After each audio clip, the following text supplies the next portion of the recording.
Hey everyone, and welcome to Your Infringement Friday. Hope you guys have had a fantastic week and you got some great games lined up.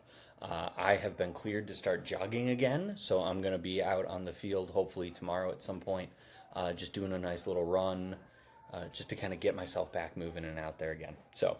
But in the meantime, for Your Infringement Friday today, I got inspired by the video that Dima shared with the group a little bit earlier today, and it was related. It's sort of related to another video that I had posted on Instagram yesterday or the day before, and I want to go through it. I want to compare them. I want to kind of see what these are looking at because I think there's potentially in the video that Dima shared, there's a couple different things that I could see as being a send off, and then DOGSO is just one of them. So with this though, I think especially in terms of DOGSO and kind of that proximity of the defender, that video that I shared, it was a youth video that I shared on I think it was on Wednesday, that kind of showed a real quick turnover and everything goes from there. And that defender, again, that defender's really in an interesting position that kind of comes to it. So let's have a look at these clips, and we'll have a brief conversation. I won't go long here, and we can kind of get to what you guys think is the true infringement here. So let's have a look. So like I said, this is the first clip that I posted earlier this week, and it bears a lot of similarities to the video that Dima shared. And let's just run through it once, and then I'll kind of do my slow-mo, if you will, review here. So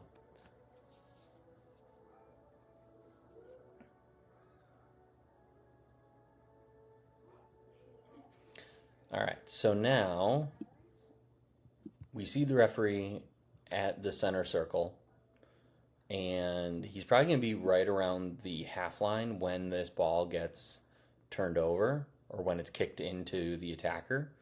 And then even though he still might not even be at half line because he might be seeing that, oh, this is going to get cleared and anticipate play and go backwards, right? So there's a good chance that he's pretty far away from this as it stands.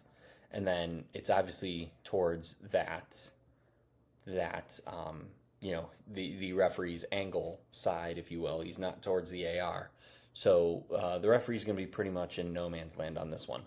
So the attacker wins the ball, or I should say it's kicked into him, and he takes it, and now we have the foul happen right there. Now, I don't see any touch on the ball. I don't see any change in spin or movement. It doesn't bounce. It doesn't change direction. I think literally the attacker pushes it forward.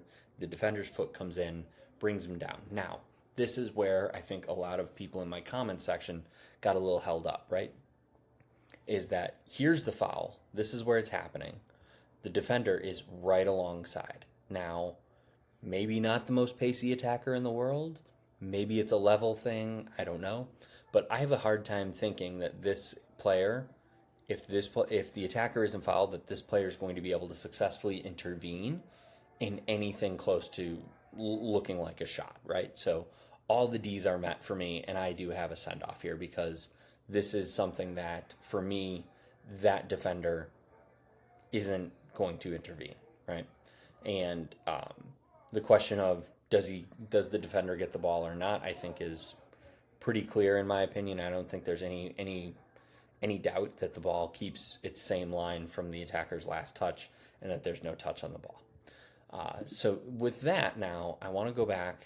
Let's have a look at Dima's clip where we have, I think it's right behind me there. There it is. Cool. So again, when I first watched this, I was very confused as to why it was a send-off. And I've been able to watch it a few more times and kind of look at this.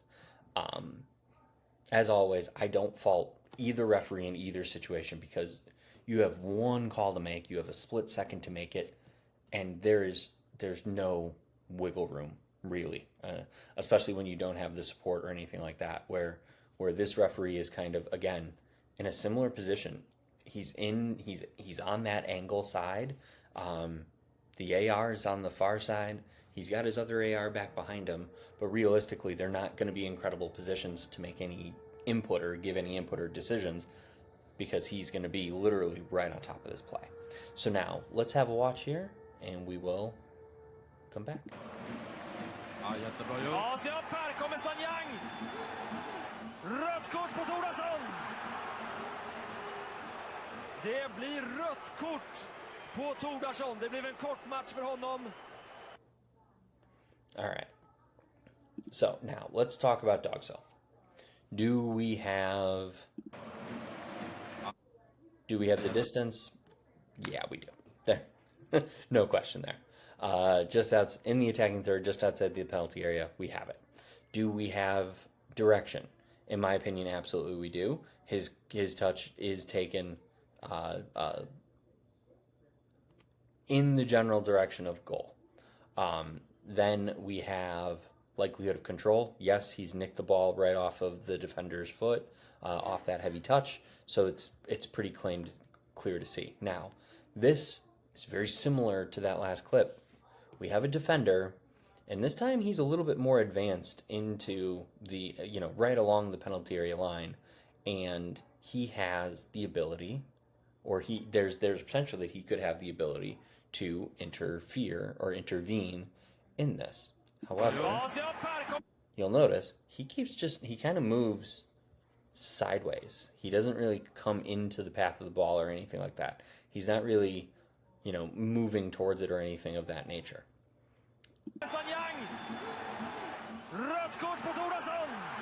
Okay, so now we have it here. We see how far ahead of the play this defender is, but is he in the line?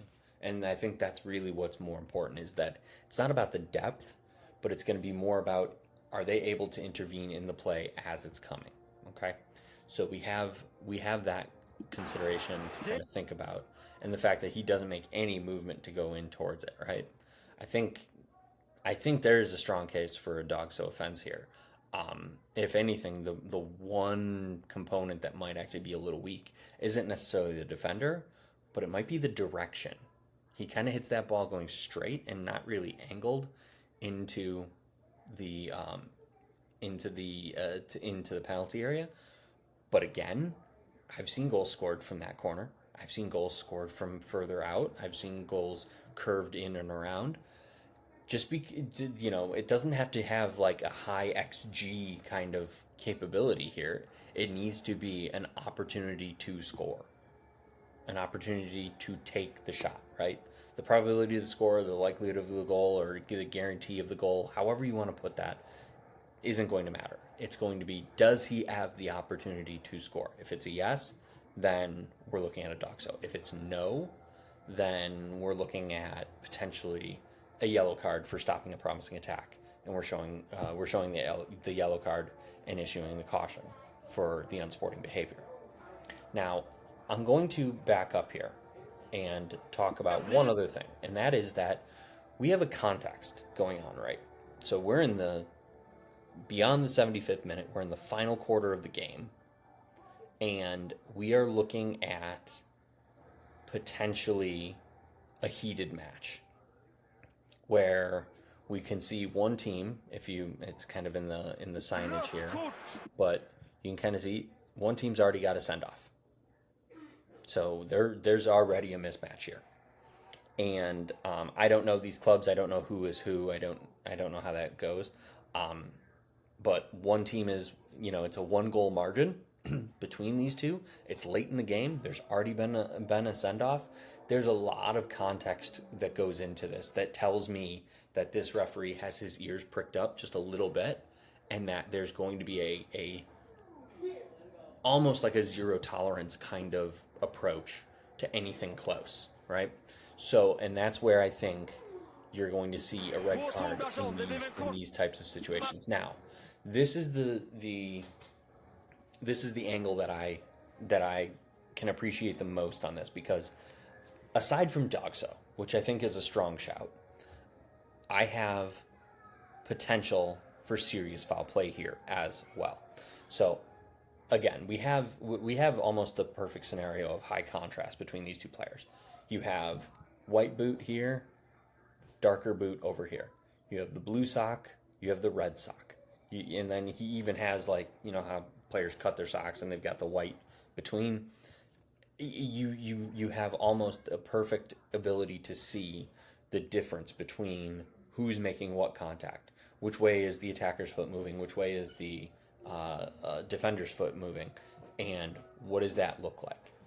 So now, with that being said, I'm going to look at this in a way that I think the referee's probably looking at this and seeing that as he's coming through, we see the foot comes flat and it comes into the back of the ankle at the Achilles, that Achilles height. He's not on the back of the foot. He's on the back of the ankle, right? So now we are now looking at something that is potentially serious foul play because of the nature of the tackle and how the tackle is made, right? It's excessive force and or brutality. And anytime you have a tackle where you're looking at contact on a sensitive part of the body, like the knee, like the Achilles, with the bottom of the foot, with the studs kind of being led into them, you're asking for trouble. And this referee, again, he has, of course, it's going to be blurry as can be, but you're going to see that he is 10 yards away. He is in a perfect position. He can see the attack between the attacker's leg. He can see that step. He can see the attacker coming in, and the way the attacker has come in. I'm going to be the first one to admit that I don't think that this send-off was written up for DOGSO. I think this send-off was written up as serious foul play. So, and again, we have it in this last little bit here, where he's come through. It is a very quick and glancing contact, but I think it's partially the reaction of the player that also, kind of draws it a little bit. But there's no doubt that the referee is in a fantastic position to see this in a very similar fashion to the way Michael Oliver saw the cleats come in and at Miles Lewis Skelly. So even though this is a glancing contact, if it doesn't get reviewed or if it doesn't get seen, then guess what? We don't have it, and we can't just make it up, right? So if we have the studs moving in flat at the Achilles, what more is there? That has to be looked at, and especially in a game where it's close, where one side is already a man down, where there's already there's already that the potential that is a heated physical contest. If the referee's already gone there, it's easier to go there again, right? So I want to know what you guys think. Do you guys think that this was a send-off for DOGSO, or do you think it was the serious foul play? Is there something else, between those two, which is the stronger? Which is the one that potentially is going to matter more, right? In terms of severity, discipline, et cetera, right? So I want to know what you guys think in terms of what infringement gets that defender sent off. I also, feel free to chime in about the first clip too, because there's a lot of disagreement. A lot of people were thinking, no, that's just spot. It's a yellow card, and I truly don't think it is. I think that there's when you see where the foul is and where that defender is, I don't think there's intervention. I just don't. And for me, that's going to be a send off almost all day, right? And I don't think there's any concern for level or skill or anything like that. I think they're in that clip. They're old enough. They know it. They know what's going on, and that's where it's going to be a little bit of a challenge. But again, feel free to share your opinions on this. I hope you guys have a fantastic weekend of footy ahead of you. And in the meantime, I'm going to be prepping some really cool stuff coming down the line. There's going to be a Referee Circle newsletter that you guys are going to start seeing. And there's going to be some other really cool goodies that I'm developing for the community as we speak. So keep an eye out for some future posts. And I look forward to hearing your thoughts, seeing your comments, and I will see you guys for your Motivation Monday. Until then, have a great rest of your weekend, and I'll talk to you then.